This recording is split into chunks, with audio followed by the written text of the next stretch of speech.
Let's see how to change the diesel filter from this Volkswagen Passat with a 1.6 liters TDI engine. We've got the filter located right here.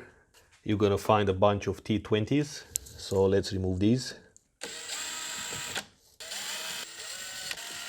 Then with a flathead screwdriver, just pry out this cover.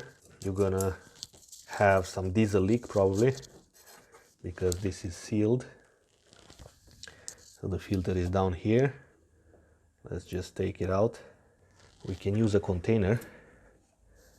So in that way we won't make a mess here, but this is just diesel, it's not oil, so let it drain.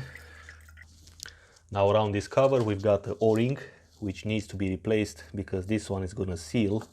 So you need to feel with your finger that it's above these two surfaces. Now let's add the new filter.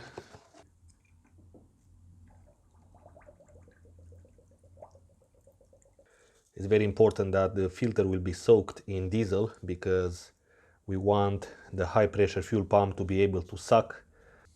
We need this vacuum here. That's why it's important to have a good O-ring. Now let's place it back.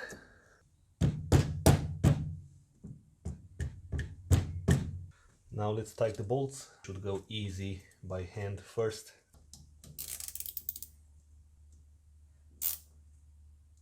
Okay, so now it's time to start the engine. It will be difficult at the beginning, but then it has to run very well and smooth. So I'm gonna take out this cover.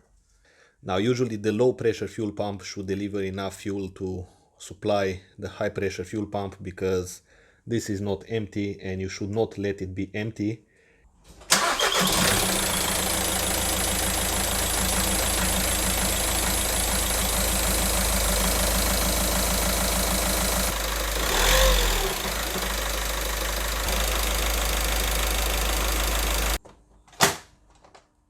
Okay guys, so that was pretty much it. Job done.